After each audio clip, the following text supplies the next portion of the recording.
അങ്ങനെ രാത്രിയിൽ നന്ദിനി പ്രാർത്ഥനകളെല്ലാം കഴിഞ്ഞിട്ട് പായൊക്കെ വിരിച്ച് കിടക്കാൻ നിൽക്കുകയാണ്. അവൾ ഫോണെടുത്ത് ടൈം നോക്കുന്നുണ്ട്. ഒരുപാട് ലേറ്റ് ആയിട്ടുണ്ട്. സൂര്യ സാർ ഇതുവരെ വന്നിട്ടുമില്ല. അങ്ങനെ കിടക്കാൻ നിൽക്കുന്ന സമയത്ത് സൂര്യ റൂമിനകത്തേക്ക് വന്ന് കയറാൻ കേട്ടോ. ശരിക്കും എഴുന്നേറ്റ് നിൽക്കാൻ പോലും പറ്റാത്ത അവസ്ഥയിൽ അത്രയ്ക്കും മദ്യത്തിൽ മുങ്ങിയിരിക്കുകയാണ് അവനെ. അത് കാണുന്ന നന്ദിനി ഇരുന്നിടത്തു നിന്നും എഴുന്നേറ്റ് നിൽക്കുകയാണ്. ആഹാ, ഇന്ന് നല്ല ഫോമിലാണല്ലോ. മദ്യപാനികൾക്ക് പറയാൻ ഒരുപാട് ന്യായീകരണങ്ങൾ കാണും. ടെൻഷൻ, സങ്കടം, ഇതൊന്നും ആർക്കും പറഞ്ഞാലും മനസ്സിലാകില്ല. ഉപദേശമൊക്കെ ഞാൻ പറയാൻ കഴിഞ്ഞ് നിർത്തിയതാണ്.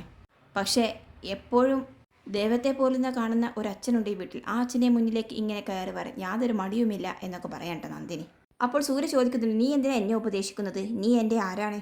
കൃത്യമായിട്ട് നീ അക്കമിട്ട് പറഞ്ഞല്ലോ നീ എൻ്റെ ആരുമല്ല എന്ന്. പിന്നെ ഞാൻ കുടിച്ചാലെന്താ ചത്താലെന്താ, അതൊക്കെ അന്വേഷിക്കേണ്ട കാര്യം നിനക്കെന്താണ് എന്നൊക്കെ ചോദിക്കാൻ. ഇത് കേട്ട് നന്ദിനി ഷോക്കായി നിൽക്കാൻ സാർ എന്ന് വിളിക്കുകയാണ്. ഇത്രയും നാൾ സൂര്യ കുടിച്ചത് ഒന്നുമല്ല, ഇനിയാണ് സൂര്യ കുടിക്കാൻ പോകുന്നത്. ഈ നശിച്ച ബോധം ഇനി എനിക്ക് വേണ്ട.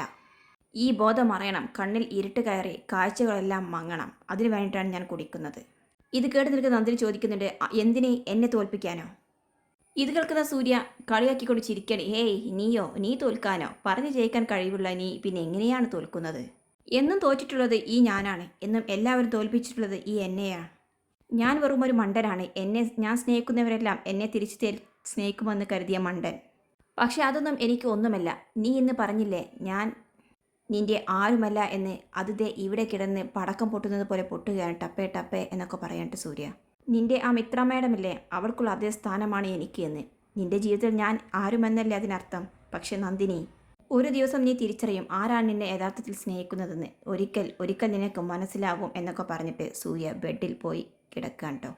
ഇപ്പോൾ വാശിക്ക് നീ എന്നെ തോൽപ്പിക്കുക, പക്ഷേ കുറച്ച് കഴിയുമ്പോൾ നിനക്ക് മനസ്സിലാകും വേറെ ആർക്കും എൻ്റെ മനസ്സിനെ ഇങ്ങനെ കുത്തി നോവിക്കാൻ കഴിയില്ല. ബട്ട് യു ക്യാൻ, നിനക്കേ അത് പറ്റൂ എന്ന് പറഞ്ഞുകൊണ്ട് സൂര്യ പതിയെ ഉറക്കത്തിലേക്ക് വീഴാണ്. ഇതെല്ലാം കേട്ടുകൊണ്ട് നന്ദിനി ഷോക്കായി നിൽക്കുകയാണ്. അവളുടെ കണ്ണിൽ നിന്നും കണ്ണുനീർ താഴേക്ക് ഒഴുകിയാണ് കേട്ടോ.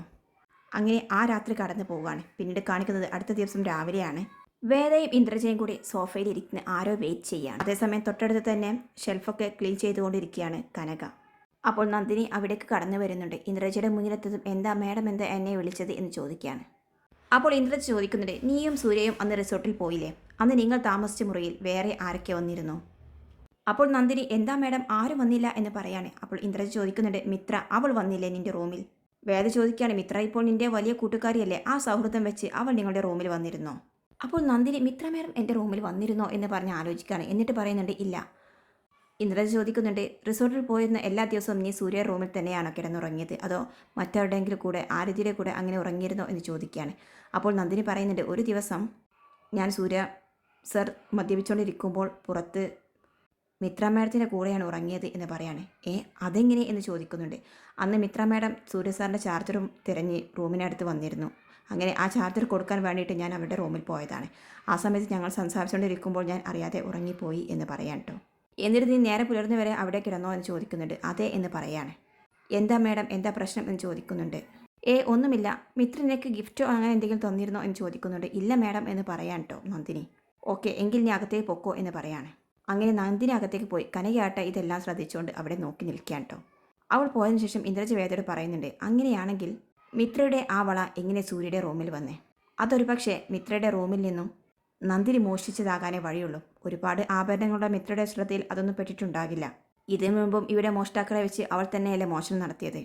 അന്ന് 75 പവൻ്റെ സ്വർണം എനിക്ക് നഷ്ടമായതാണ്.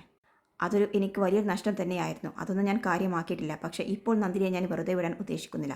75 പവന് പകരം 750 പവനുള്ള വേദന അവൾ അനുഭവിക്കും. അത് ഞാൻ അനുഭവിച്ചേ തീരൂ എന്നൊക്കെ പറയാൻ കേട്ടോ. അവർ രണ്ടുപേരും അങ്ങനെ പ്ലാൻ ഇട്ട് നിൽക്കുകയാണ്. ഇതെല്ലാം കേട്ടുന്ന കനക ആഹാ എന്ന് ഉള്ളിൽ പറയാൻ കേട്ടോ. ശേഷം കാണിക്കുന്നത് അന്ന് നന്ദിനിയെ തട്ടിക്കൊണ്ടു പോകാൻ ശ്രമിച്ച ആ രതീഷും സതീശനും കൂടി കടയിൽ നിന്നും സാധനങ്ങൾ വാങ്ങി വണ്ടിയിലേക്ക് കയറുകയാണ്. ഡ്രൈവിംഗ് സീറ്റിലിരിക്കുന്ന സതീഷിൻ്റെ ഫോണിലേക്കാണ് കേട്ടോ മിത്ര വിളിക്കുന്നത്. സതീഷല്ലേ എന്ന് ചോദിക്കുന്നുണ്ട്. അതെ, നിങ്ങൾ എവിടെയാണ് എന്ന് ചോദിക്കാൻ. ഞങ്ങളൊരു ടൗണിലുണ്ട് മാഡം. എന്താ, എന്തെങ്കിലും കൊട്ടേഷനോ എന്തെങ്കിലും ഉണ്ടോ എന്ന് ചോദിക്കുകയാണ്. അതൊക്കെ പറയാം, നിങ്ങൾ അത്യാവശ്യമായിട്ട് എൻ്റെ വീട് വരെ ഒന്ന് വരൂ. രതീഷുണ്ട് കൂടെ എന്ന് പറയുന്നുണ്ട് സതീശൻ. ഓക്കെ, എങ്കിൽ കൂടുതൽ നന്നായി, നിങ്ങൾ വാ എന്ന് പറയാൻ കേട്ടോ. അങ്ങനെ രണ്ടുപേരും മിത്രയുടെ വീട്ടിലെത്താണ്. വീട്ടിലേക്ക് കയറിയതും കനകയാണ് ഡോർ തുറന്ന് കൊടുക്കുന്നത്. അങ്ങനെ രണ്ടുപേരെയും അവർ സ്വീകരിച്ച് സോഫയിൽ ഇരുത്തുകയാണ്. ശേഷം മിത്ര പറയുന്നുണ്ട്, കനക ഇനി രണ്ടുപേർക്കും ജ്യൂസ് കൊണ്ടുവന്ന് കൊടുക്കുക. അങ്ങനെ കനക ജ്യൂസുമായിട്ടെത്തി രണ്ടുപേരും അത് കുടിച്ചുകൊണ്ടിരിക്കുകയാണ്. ആ സമയത്ത് സതീശൻ ചോദിക്കുന്നുണ്ട്, അല്ല മാഡം, എന്താ ഇനി എന്തെങ്കിലും കൊട്ടേഷനോ എന്തെങ്കിലും ഞങ്ങൾ ചെയ്യാനുണ്ടോ? അന്ന് തട്ടിക്കൊണ്ടുപോയ ആ പെൺകുട്ടിയെ വീണ്ടും തട്ടിക്കൊണ്ട് പോകണോ എന്നൊക്കെ ചോദിക്കുന്നുണ്ട്. അപ്പോൾ മിത്ര പറയുന്നുണ്ട്, അതൊക്കെ ഞാൻ പറയാം, നമുക്ക് ശരിക്കും പ്ലാൻ ചെയ്യണം, നിങ്ങൾ ജ്യൂസ് കുടിക്കുക എന്ന് പറയാൻ. അങ്ങനെ രണ്ടുപേരും ആ ജ്യൂസ് കംപ്ലീറ്റ് കുടിക്കുകയാണ്. ആ സമയത്ത് മിത്ര അവിടെ നിന്നും എഴുന്നേൽക്കാൻ കേട്ടോ. എന്നിട്ട് ഫ്രണ്ട് ഡോറ് ക്ലോസ് ചെയ്യാൻ. അത് കാണുമ്പോൾ അവർക്ക് ഒരു നിമിഷം ഒരു സംശയമൊക്കെ തോന്നുന്നുണ്ട്. നിങ്ങൾ ഭയപ്പെടേണ്ട, നമുക്ക് കാര്യങ്ങൾ അല്പം സീരിയസ് ആയിട്ട് സീക്രട്ടായി സംസാരിക്കാനുള്ളത്, അതുകൊണ്ടാണ് ഞാൻ ഡോർ ക്ലോസ് ചെയ്തത് എന്ന് പറയാൻ. ഓക്കെ മാഡം എന്ന് പറയുന്നുണ്ട് അവർ.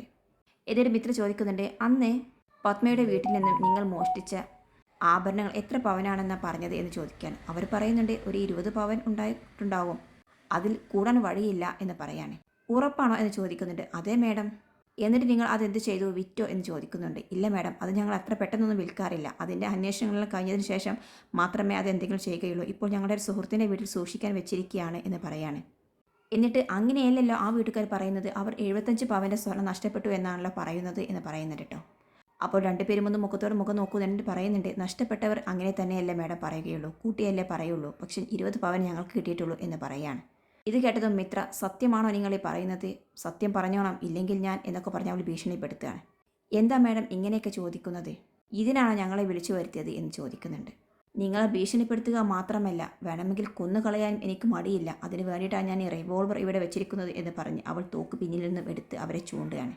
അവർ രണ്ടുപേരും ആകെ പേടിച്ച് പോവുകയാണ്.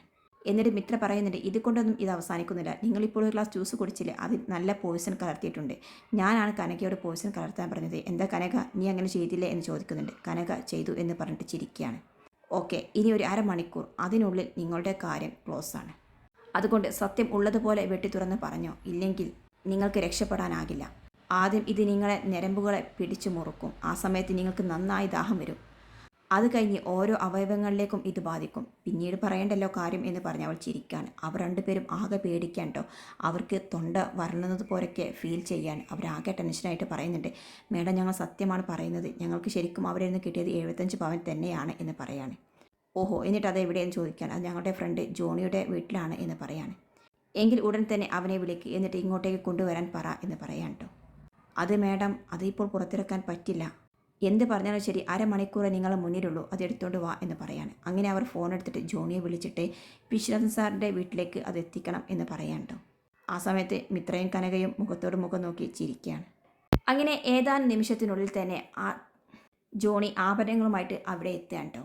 ആ ആഭരണങ്ങൾ സതീശൻ തന്നെ വാങ്ങിക്കൊണ്ട് വരികയാണ്. എന്നിട്ട് മിത്രയെ ഏൽപ്പിക്കുകയാണ്. ഇതാ മേഡം ആ 75 പവൻ. ഓക്കെ, അപ്പോൾ ഞാൻ പറഞ്ഞ കാര്യങ്ങൾ നീ അതുപോലെ ചെയ്തു, ഇടയ്ക്ക് നുണ പറഞ്ഞിട്ടുണ്ടെങ്കിലും ഇതൊന്നും നമ്മുടെ ഡീലിൽ പെടുകയില്ല കേട്ടോ എന്ന് പറയാണ്. എന്നിട്ട് പറയുന്നുണ്ട്, ഇനിയാണ് നിങ്ങൾക്കുള്ള യഥാർത്ഥ ജോലി ഞാൻ ഏൽപ്പിക്കുന്നത് എന്ന് പറയാണ്. ശേഷം കനകയോട് പറയുന്നുണ്ട്, ഈ സ്വർണ്ണാഭരണം നീ കൊണ്ടുപോയിട്ട് സൂര്യയുടെ വീട്ടിൽ എത്തിക്കണം, എന്നിട്ട് ആരും കാണാതെ അത് നന്ദിയുടെ റൂമിൽ തന്നെ അവളുടെ ഡ്രസ്സിനിടയിൽ നീ ഒളിപ്പിച്ച് വെക്കണം എന്ന് പറയാണ്. അതേസമയം സതീഷിനോട് രതീഷിനോട് പറയുന്നുണ്ട്, നിങ്ങൾ ഞാൻ പറയുന്നത് പോലെ ചെയ്യണം. ഇങ്ങനെ പറഞ്ഞിട്ട് മിത്ര അവളുടെ എല്ലാ പ്ലാനുകളും അവർക്ക് പറഞ്ഞു കൊടുക്കുകയാണ്. ഓക്കെ മാഡം എന്ന് പറഞ്ഞ് അവർ സമ്മതിച്ച് പുറത്തേക്ക് ഇറങ്ങാൻ കേട്ടോ. ശേഷം കാണിക്കുന്നത് ആരോ ഒരു അപരിചിതൻ നന്ദിനിയുടെ ഫോണിലേക്ക് വിളിച്ചിട്ട് പുറത്തേക്ക് വരാൻ പറയാൻ കേട്ടോ. അങ്ങനെ നന്ദിനി ഫോണും എടുത്തിട്ട് പുറത്തേക്ക് ഇറങ്ങുന്നുണ്ട്. അവൾ ചുറ്റും നോക്കുന്നുണ്ട്. ആ സമയത്ത് ഗേറ്റിനടുത്ത് ഒരു വാൻ വന്ന് നിൽക്കുകയാണ്. അതിൽ നിന്നും സതീശനും രതീശനും ഇറങ്ങാൻ കേട്ടോ. അവർ നന്ദിനിയുടെ മുന്നിൽ നിൽക്കുകയാണ്. നന്ദിനി അവരെ കണ്ടതും സാർ സാർ എന്ന് ഉറക്കെ വിളിക്കുന്നുണ്ട്.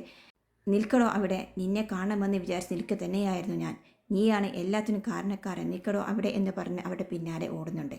ഈ ശബ്ദം കേട്ട് സൂര്യ പുറത്തേക്ക് ഇറങ്ങി വരുന്നുണ്ടെങ്കിലും അവർ ഉടൻ തന്നെ വണ്ടിയിൽ കയറി രക്ഷപ്പെടാൻ ശ്രമിക്കാൻ. അവരുടെ പിന്നാലെ ഓടുന്ന നന്ദിനി അവിടെ തകർന്ന് വീഴുകയാണ് കേട്ടോ.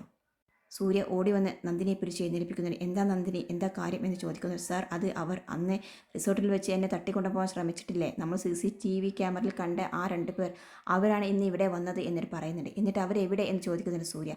അവരത് ആ വണ്ടിയിൽ കയറിപ്പോയി എന്നൊക്കെ പറയാൻ. അങ്ങനെ സൂര്യ ചുറ്റും നോക്കുന്നുണ്ട്, പക്ഷെ അവനെ ആരെയും കണ്ടെത്താനാകുന്നില്ല.